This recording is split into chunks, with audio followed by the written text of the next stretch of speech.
할렐루야.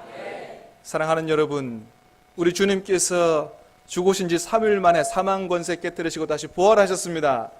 할렐루야. 우리 부활하신 주님 앞에 영광의 박수.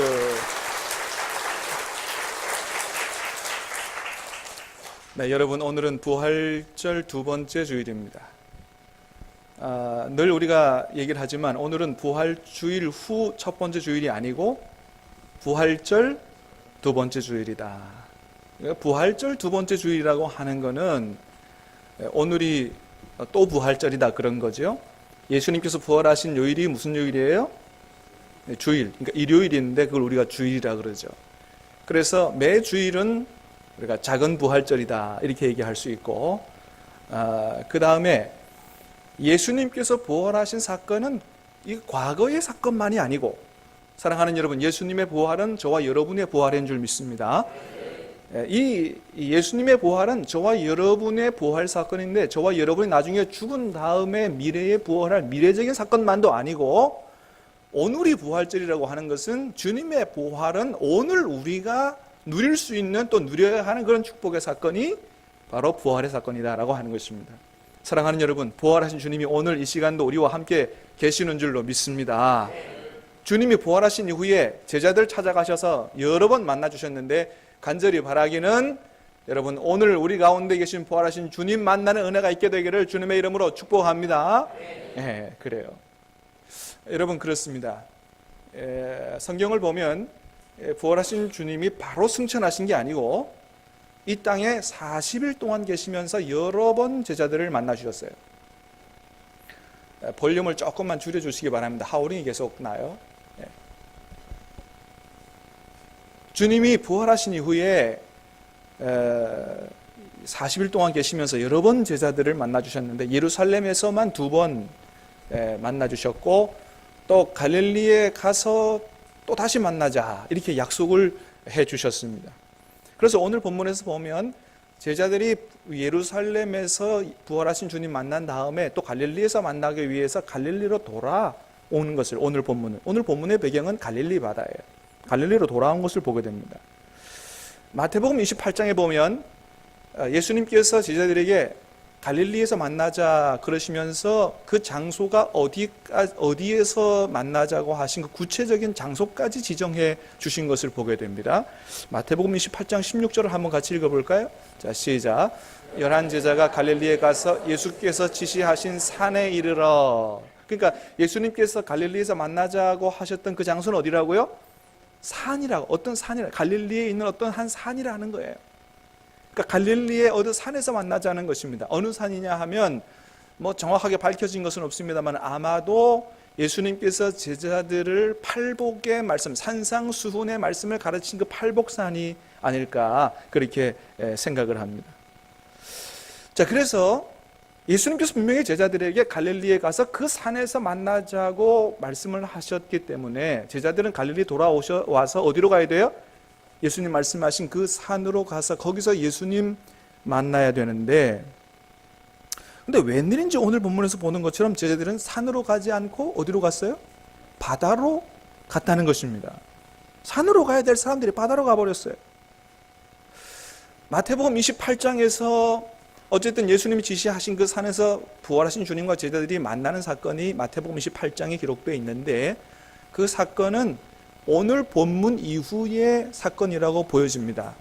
왜냐하면 오늘 본문에서 부활하신 주님의 제자를 만나는 사건은 오늘 14절에 말씀하신 것처럼 몇 번째? 주님이 부활하신 이후에 세 번째로 제자들을 만나 주셨다 이렇게 기록하고 있거든요. 그러니까 예루살렘에서 2번 만나 주셨고, 오늘 본문이 뭐예요? 세 번째. 그러니까 갈릴리에서 제자들 만나는 것은 첫 번째예요. 이후에 28장의 사건이 만남이 있었던 것이라고 보여지는데, 자, 어쨌든 간에 갈릴리로 돌아온 제자들은 예수님 말씀하신 대로 그 산에, 팔복산에 가서 예수님 만나고, 그리고 예수님이 주시는 사명을 받아가지고 사명을 감당하는 삶을 살았어야 되는데, 지금 오히려 바다에 고기 잡으러 갔다라고 하는 거죠. 예수님 만날 생각도 안 하고 사명도 모르겠고 어쨌든 바다에 고기 잡으러 갔다는 거예요. 여러분, 제자들이 왜 이렇게 했을까요? 부활하신 주님을 만난 적도 있는데도 불구하고 왜 이렇게 했을까요? 그 이유가 성경학자들마다 여러 가지로 얘기해집니다만은 아마도 생계 때문이었을 것이라고 생각이 됩니다. 먹고 사는 문제. 옛날에 주님께서 십자가에 돌아가시기 전에 예수님께서 이 땅에 계실 때, 그때는 예수님께서 제자들의 먹을 거, 먹고 사는 문제를 다 해결해 주셨어요. 가는 곳마다, 예수님 가는 곳마다 다 먹을 거, 또 특별히 오병 이어가지고 수많은 사람도 먹게 하시고, 하여튼 먹을 것을 예수님이 다 책임져 주셨습니다. 그래서 아무 걱정 없이 예수님을 따라다닐 수 있었습니다. 근데 지금은 예수님이 부활하시기는 하셨지만, 그러나 부활하신 주님이 제자들의 눈에 늘 보이는 게 아니에요. 가끔 나타나셔서 보여주기도 하지만 안 보일 때가 더 많은 거죠. 그래서 옛날처럼 예수님께서 늘 눈에 보이는 예수님이 자기들의 먹고 사는 문제를 다 해결해 주시는 그런 눈에 보이는 예수님은 지금 안 보이기 때문에, 그러면 지금 우리 먹고 사는 거 이거 어떡하나, 아마도 이 먹고 사는 문제가 제자들에게 굉장히 큰 문제로 다가왔던 것 같습니다. 그러니까 사명도 중요하지만 일단은 먹고 사는 문제부터 해결해 놓고 사명 이런 거지, 지금 먹고 살지 못하는데 무슨 사명이냐 이렇게 생각한 것 같아요. 여러분, 그렇습니다. 아무리 사명이 중요해도 먹고 사는 문제 해결되지 않으면 사명 감당 쉽지 않은 일입니다. 그래서 저는 큰 목회하시는 분들도 존경하지만 어떤 분들을 더 존경하냐 하면 개척교회 하시는 분들을 더 존경해요. 왜 그러냐 하면 그분들이야말로 주님 앞에 목숨을 걸고 사명 감당하는 분들이기 때문에 그렇습니다. 그래서 제가 지금 우리 시찰의 시찰장으로 있습니다만은 개척교회 목사님들이 좀 도움을 요청하면 어떻게든지 도와드리려고 그런 마음을 가지고 있어요. 또 그렇게 했고, 정말로 제가 그분들이 존경스럽기 때문에 그렇습니다. 자, 어쨌든 제자들은 부활하신 주님이 부활하긴 하셨지만 눈에 안 보이니까 먹고 사는 문제를 이제는 어쨌든 자기들의 힘으로 해결해 보려고 그렇게 노력을 하게 됐다는 것이죠. 자, 그런데 여러분, 이런 제자들의 모습 주님이 보시기에 어떠했을까요? 이야, 참 이들 대단히 참 대견스럽다. 어떻게 그렇게 열심히 사냐, 참 독립심이 강하구나, 이렇게 해서 예수님이 참 흐뭇해하시고 칭찬하시고 그러셨을까요? 아닌 것 같아요.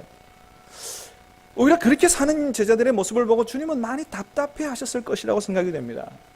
아마 주님이 이런 생각을 가지셨지 않겠나 싶은 생각이 들어요. 얘들아, 너희가 나를 그렇게 못 믿느냐? 내가 세상을 떠나기 전에 내가 마지막으로 너희에게 고별설교, 유언의 부탁을 할 때 내가 십자가에 죽고 나서 부활 승천하고 완전히 가버리는 게 아니고 내가 다시 와서 너희와 함께 있겠다고 내가 하지 않았느냐? 여러분, 그런 말씀이 요한복음 14장, 15장, 16장에 다 기록되어 있어요. 그래서 예수님의 유언이 다른 사람의 유언과 다른 거는, 다른 사람의 유언은 내가 갈 테니 좀 어떻게 잘해라 이게 아니고, 예수님의 유언은 뭐냐 하면 내가 갔다가 다시 온다고 하는 그런 유언이었어요. 분명히 내가 다시 온다, 다시 와서 내가 너희와 함께 있겠다, 그리고 그 정도만 아니고 성령을 보낸다, 성령이 오시는 것은 내가 너희들과 함께 있는 것보다 훨씬 더 큰 유익이다, 이런 말씀까지 하셨어요. 여러분, 그렇다고 한다면 제자들은 어떻게 살았어야 할까요? 그 예수님의 말씀을 확실하게 믿고 예전처럼, 아니 예전보다 훨씬 더 큰 믿음으로 부활하신 주님을 기대하고 의지하고, 그리고 주님 눈에 안 보이지만 주님께서 우리 먹고 사는 문제 해결해 주실 줄 믿습니다, 어려운 문제 도와주실 줄 믿습니다 라고 기도하며 사명을 감당하는 그런 삶을 살았어야 될 텐데, 지금 제자들은 그 믿음 다 잃어버리고 어떻게 하면 자기들 힘으로 먹고 살 수 있느냐, 이 문제 가지고 지금 끙끙 앓고 고민하고 있다는 것이죠. 사랑하는 여러분, 부활하신 주님께서 저와 여러분과 세상 끝날까지 항상 함께 하신다고 약속하셨습니다. 할렐루야. 이 약속을 믿으시길 바랍니다. 지금 우리 눈에 안 보이지만 언제나 우리와 함께 계시고 우리의 삶에 늘 동행하고 계시는 줄로 믿으시기를 바랍니다. 그러므로 간절히 바라기는 저와 여러분들은 부활하신 주님이 언제나 늘 나와 함께 내 안에 계신다는 사실을 영안으로 바라보고 믿음으로 승리하는 삶을 살 수 있게 되기를 다시 한번 주님의 이름으로 축복합니다. 그래야 되는 거예요. 근데 제자들은 그러지 못했다고 하는 것입니다. 그래서 옛날에 예수님 따라다니기 위해서 배도 버리고 그물도 버리고 다 버렸는데 다시 어떻게 좀 융통해가지고 배도 마련하고 그물도 마련하고 그래 가서 이제 좀 돈 좀 벌어보려고 그물을 밤새도록 내리고 고기를 잡으려고 했는데 한 마리도 못 잡았다고 하는 것입니다. 그때 주님은 제자들에게 다시 찾아가셨어요. 다시 찾아가셨어요. 그리고 제자들에게 이렇게 말씀하십니다. 5절 말씀을 한번 같이 읽어보겠습니다. 5절 시작. 예수께서 이르시되 얘들아 너희에게 고기가 있느냐? 대답하되 없나이다. 제자들에게 그렇게 말씀하십니다. 얘들아 너희에게 고기가 있느냐? 이렇게 물으시는 거죠. 얘들아 그래 어떻게 돈 좀 벌어보려고 그렇게 했었는데 때로는 주님의 일도 안 하고 때로는 예배도 빠지고 그러면서 어떻게든 좀 먹고 살아보려고 그렇게 했는데 어때? 돈 좀 많이 벌었느냐? 그렇게 물으시는 거죠. 그랬더니 제자들이 뭐라고 대답합니까? 아니요. 못 벌었습니다. 못 잡았습니다. 하나도 없습니다. 여러분 그래요. 우리가 하나님께 드릴 예배도 제대로 못 드리면서 돈 벌려 하고 세상에서 좀 잘 때 보고 성공하려고 하는 거 여러분 잘못된 생각입니다. 다른 사람들은 어쩐지 몰라도 하나님의 백성들은 절대로 그렇게 해서 잘 되도록 하나님이 축복을 안 하세요. 그러니까 저와 여러분들은 세상 사람들하고 다르다고 믿으셔야 돼요. 만일에 예배도 안 드리고 하나님의 일도 안 하고 그냥 열심히 그냥 돈 번다고 내가 생각하는 대로 뭐든지 다 잘 된다? 여러분 그거 오히려 더 위험한 거예요.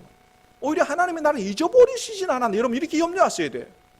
하나님의 백성들은 반드시 하나님 그렇게 안 하신다. 여러분 하나님의 백성들은 하나님께서 기뻐하시는 대로 할 때 하나님의 복을 주신다고 믿으시기를 바랍니다. 그래서 영육의 축복을 받아야 되는 거예요. 영적인 축복을 받고 또 물질적인 축복, 육적인 축복을 받아야지 하나님은 절대로 하나님 앞에 바로 서지 못했는데 축복하시지 않는다. 그래서 제자들이 아니요 하나도 없습니다.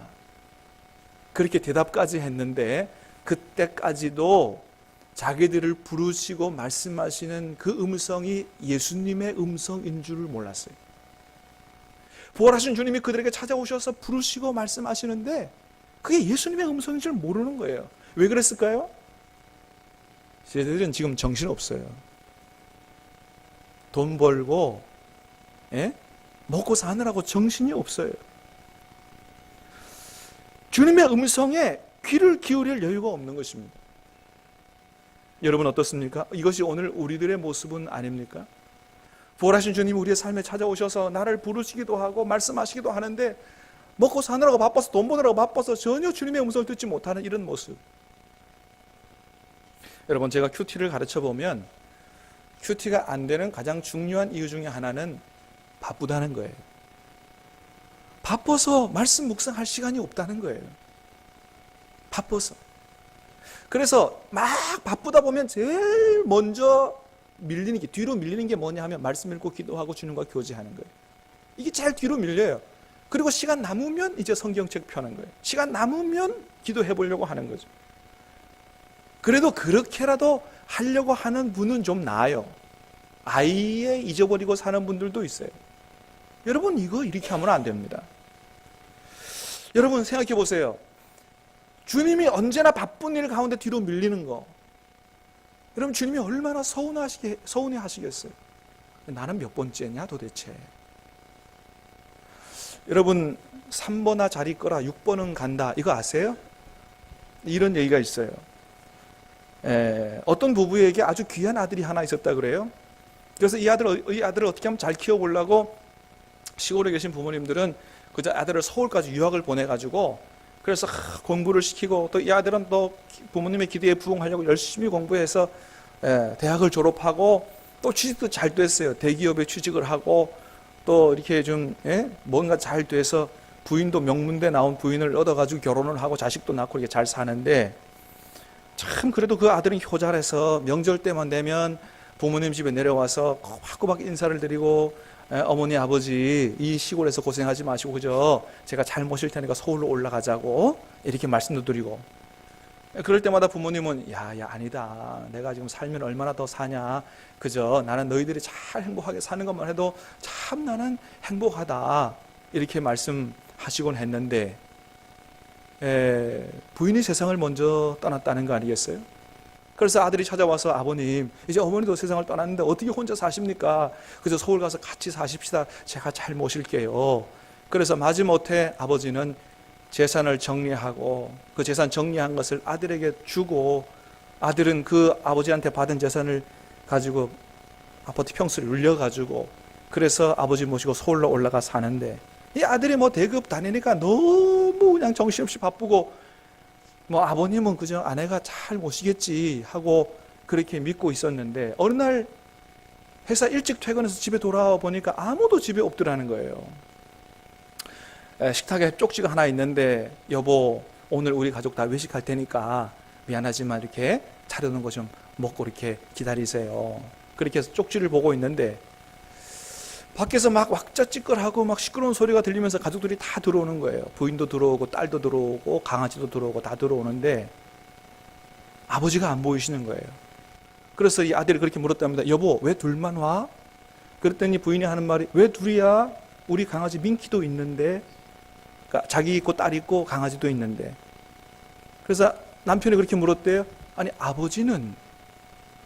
그때에서 부인이 아버지 생각이 난 거예요.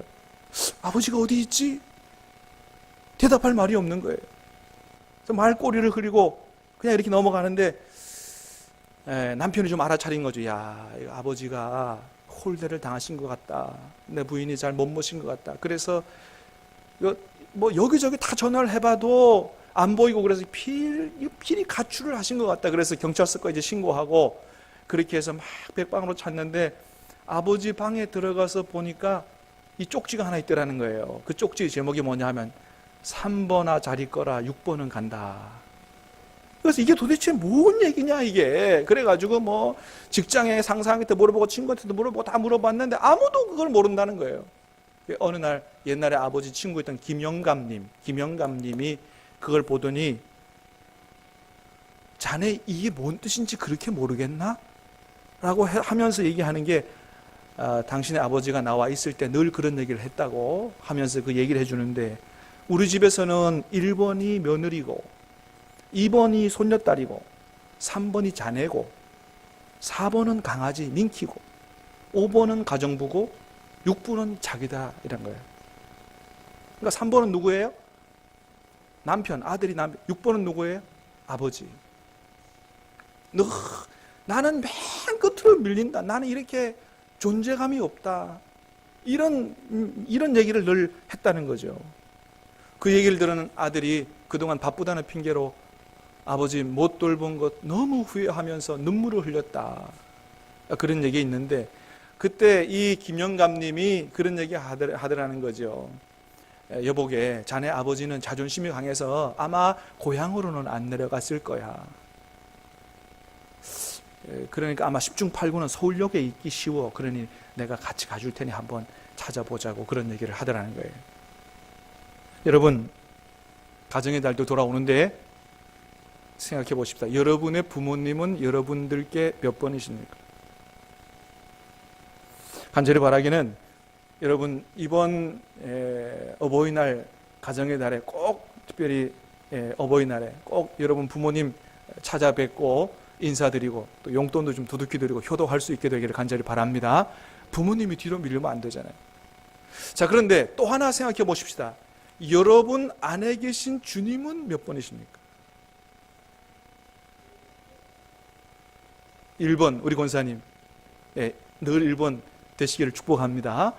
간절히 바라기는 여러분 부모님들은 여러분의 삶의 1번 되시기를 바라고, 여러분 주님은 0번 되시기를 축복합니다. 주님이 0번으로 제일 우선순위로 모시고 그렇게 살아야 되지 않겠어요? 그런데 제자들도 너무 돈 버느라고 고기 잡느라고 정신이 없어서 주님은 아예 생각도 못한 거예요. 사명 생각도 못한 거예요. 다 뒤로 밀어놓았던 거죠. 그런데 불구하고 주님은 제자들에게 다시 찾아가셔서 얘들아 라고 부르시면서 말을 건네시는 거예요. 얘들아. 자, 6절 말씀을 한번 같이 읽어보겠습니다. 이런 말씀을 다시 한번 하세요. 자, 시작. 이르시되 그물을 배 오른편에 던지라. 그리하면 잡으리라 하시니 이에 던졌더니 물고기가 많아 그물을 둘 수 없더라. 아멘. 예수님이 고기 좀 잡았느냐 한마디도 못 잡았습니다. 그리고서 다시 한마디 하시는데 뭐냐면 배 오른편에 그물을 던지라. 그래서 베드로가 어떻게 했어요? 말씀대로 순종했더니 고기가 얼마나 많이 잡히는지 그물이 찢어질 정도로 많이 잡혔다. 여러분, 베드로 가만히 보면 좀 부족한 것도 많지만 잘한 거 하나 있습니다. 그건 뭐냐 하면 다른 사람 말 잘 듣는 거예요. 여러분, 오늘 본문에서도 그렇지만은 예수님이 말씀하신 말씀에 순종해서 다시 한번 고기를 그물이 찢어질 정도로 많이 잡은 적이 있는데 그건 뭐냐 하면 베드로가 예수님 처음 만났을 때예요. 처음 만났을 때 예수님이 고기 잡는 베드로 찾아가 그날도 밤새도록 그물을 내렸는데 한 마리도 못 잡았어요. 그래서 깊은 데로 가자, 그물을 내리라. 그때도 엄청나게 고기를 많이 잡았는데 오늘도 그렇고 그때도 그렇고 그게 말씀하시는 분이 전능하신 예수님인지 하나님인지 모르는 상태에서 순종한 거예요. 여러분, 그렇습니다. 어떤 사람이 복받는 사람이냐? 다른 사람의 말에 귀를 잘 기울일 수 있는 사람이 복된 사람인 거예요. 여러분, 솔로몬이 하나님 앞에 구한 게 하나 있습니다. 어떤 기도를 드렸어요? 지혜를 달라고 기도했습니다. 근데 그 지혜가 어떤 지혜냐 하면 이제 우리 기억 개정 성경에는 잘 번역이 되어 있어요. 듣는 마음을 주시옵소서. 그 듣는 지혜예요. 다른 사람의 말을 잘 듣는 지혜. 그래서 솔로몬은 백성들의 소송하는 거, 또 원통한 일들, 이거 잘 듣는 지혜를 가지고 세기의 재판한 그런 거 아니겠습니까? 그래서 그렇게 듣는 지혜, 이거 달라고 기도한 솔로몬의 기도를 주님이 너무 기뻐하셔서 구하지 아니한 것까지, 부귀영화까지 놀랍게 주셨다라고 하는 것을 성경에서 보게 됩니다. 그렇습니다. 여러분, 말하는 것보다 뭐가 더 귀해요? 듣는 게 더 귀하고 복되다. 사랑하는 여러분, 말하는 것보다 듣는 것도 잘하는 저와 여러분 될 수 있게 되기를 축복합니다. 다른 사람의 말을 잘 듣는 거, 그것도 참 복되는 것인데 하물며 하나님의 말씀을 잘 듣고 순종하는 사람이 얼마나 복된 사람이냐는 거예요. 사랑하는 여러분, 모든 복이 하나님의 말씀을 잘 듣고 순종하는 것으로부터 오는 줄로 믿으시길 바랍니다. 하나님의 말씀 잘 듣고 순종할 때 여러분, 오늘 말씀에 있는 것처럼 놀라운 축복을, 기적의 역사를 가져오게 된다는 것을 여러분 기억할 수 있게 되기를 바랍니다. 그렇기 때문에 여러분, 주님의 말씀이라면 어떻게도 순종해야 되느냐? 억지로라도 순종해야 돼. 억지로라도. 여러분, 억지로라도 순종해 보시기 바랍니다. 여러분, 말씀에 있는 놀라운 기적의 역사가 여러분의 삶 가운데도 나타날 수 있게 될 줄로 믿습니다. 간절히 바라요. 우리 신함교회 성도님들 모두가 다 날마다 우리의 삶의 현장에 찾아오셔서 말씀하시는 주님의 음성을 듣고 순종함으로 말미암아 여러분이 영적으로, 육적으로, 물질적으로도 오늘 본문에 있는 것처럼 정말로 그물이 찢어질 정도의 놀라운 축복을, 놀라운 기적의 역사를 여러분 다 체험하고 살 수 있게 되기를 주님의 이름으로 축원합니다. 이렇게 부활하신 주님은 뭐 사명도 잊어버리고 다 그냥 먹고 사는데 바빠가지고 그렇게 그물 내리고 있는 이런 제자들, 참 실망스럽기 짝이 없는 이런 제자들이지만 찾아가셔서 막 책망하시기보다는 어떻게 하셨어요? 말씀하시고 그들이 정말 고기가 그물이 찢어질 정도로 많이 잡히도록 기적의 역사로 그렇게 제자들을 축복해 주시는 걸 볼 수 있어요. 여러분, 그래요. 우리가 참 부족해서 하나님 말씀대로 잘 못 삶에도 불구하고 그저 먹고 사는데 정신없음에도 불구하고 주님은 오늘도 우리의 삶의 현장에 찾아오시는 분이에요. 그리고 우리의 삶을 축복하시는 분이에요. 할렐루야. 우리가 잘 못해도 하나님 축복하세요. 자, 근데 기억할 게 있어요. 이렇게 우리가 부족함에도 불구하고 끊임없이 우리의 삶의 현장에 찾아오셔서 놀라운 기적의 역사로 축복하시는 주님, 그렇게 하시는 이유가 뭐냐는 거예요. 그렇게 하시는 이유가 뭐냐? 오늘 본문에서 보면 예수님이 제자들의 이 고기를 많이 잡는 것뿐만 아니고 아침까지 준비하셔서 제자들이 무트로 올라오니까 아침 조반까지 준비하셔서 서빙까지 해주시는 걸 보게 돼요. 떡도 갖다 주시고 물고기도 갖다 주시고. 참. 근데 왜 이렇게 하시냐 말이죠. 왜? 이렇게 부족한, 참 야단을 쳐도 시원찮을 제자들을 이렇게 축복하시고 서빙까지 왜 그렇게 하세요? 주님은 예전에 제자들이 가졌던 첫사랑, 첫 믿음, 주님을 향한 첫 번째 가졌던 그 열정, 그거 회복하고 다시 주님 앞에 온전해서 사명 감당하는 삶을 살도록 하기 위해서 그렇게 하시는 것입니다. 여러분, 예수님께서 제자들에게 갈릴리로 가서 나를 만나자 그러셨어요. 왜 하필이면 예루살렘이 아니고 예수님이 갈릴리로 가서 나를 만나자고 하셨을까요? 예수님은 그걸 잘 아셨기 때문이에요.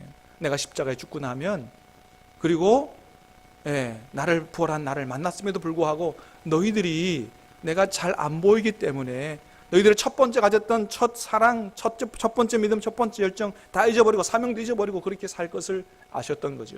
그래서 내가 너를 첫 번째 만났던 그 장소로 가자. 제자들은 갈릴리에서 주님을 만났어요. 갈릴리에서 주님의 말씀을 배웠어요. 그때 그 기쁨, 그 믿음, 또 모든 것들을 다 내어버리고 주님을 따라다니면서 헌신했던 그 열정, 그거 회복하자고 갈릴리에서 만나자고 하셨던 거예요. 그리고 그거 회복하고 뭐 감당하는 삶을 살자? 사명 감당하는 삶을 살도록 하기 위해서 주님은 제자들을 갈릴리에서 다시 만나자고 하셨던 것입니다. 그래서 보면 주님께서 오늘 말씀하신 이후에 베드로에게 딱 한 가지만 물으시는 걸 보게 됩니다. 다른 거 아무것도 안 물어요. 딱 한 가지만 물어요. 뭘 묻습니까? 네가 나를 사랑하느냐? 요한의 아들 시몬아, 네가 나를 사랑하느냐? 네가 나를 사랑하느냐? 네가 나를 사랑하느냐? 3번 물으셨어요. 이 3번 물으시는 이 본문 말씀을 이게 헬라 원어로 보면, 이게 처음에 예수님이 네가 나를 사랑하느냐 할 때 아가파스 그렇게 물으세요. 아가파스. 이건 이제 아가페라는 거예요. 네가 나를 아가페적으로 사랑하느냐. 두 번째 물으실 때도 아가파스. 자, 근데 예수님께서 아가페 물으시는데 베드로는 뭐라고 대답했다고요? 필로. 필로는 뭐예요? 친구들 간의 우정, 그런 사랑을 얘기하는 거거든요. 예수님은 아가페라고 물으셨는데 자꾸 아가페라고 대답 안 하고 필로라고 대답해요. 또 아가페라고 물었는데 또 필로라고 대답해요. 나중에 맨 마지막에 예수님이 필로로 사랑하느냐 물었더니 뭐예요? 필로로 사랑합니다. 그렇게 대답한 거죠. 그래서 어떤 분들은 왜 예수님이 3번 물으셨느냐? 예수님은 아가페의 대답을 원하셨는데 자꾸 필로라고만 대답하니까 3번 물으셨다. 이렇게 얘기하는 분들이 있는데, 그러나 사실은 헬라어에서 아가페와 필로는 같은 의미로도 사용이 된다 그래요. 그러니까 아무런 단어 가지고 문제가 되는 게 아니라고 하는 거죠. 만일에 그게 문제였다면 주님이 계속해서 아가페라고 대답 안 하는 베드로에게 사명을 주시지 않았을 것입니다. 근데 가만 보면 예수님께서 사명을 내 양을 먹이라, 내 양을 치라, 내 양을 먹이라 할 때 예수님이 첫 번째 질문에 대한 대답에서부터 사명을 주시는 걸 보게 돼요.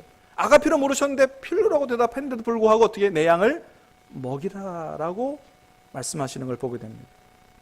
별 문제 아니라는 거죠. 그러면 예수님이 왜 3번 물으셨느냐?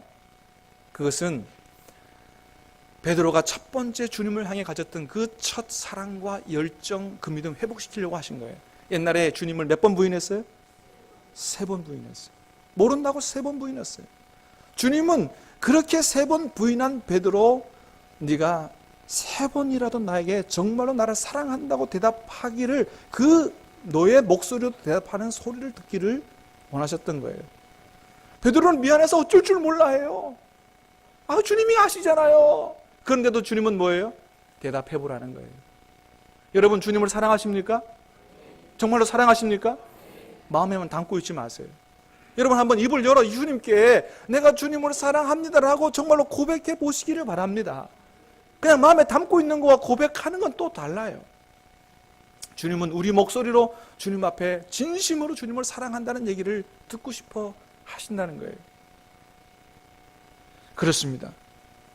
여러분, 주님께서, 부활하신 주님이 제자들에게 찾아가셔서 그렇게 기적의 역사로, 그렇게 서빙으로, 그렇게 사랑하느냐고 물으신 이유는 단 하나예요.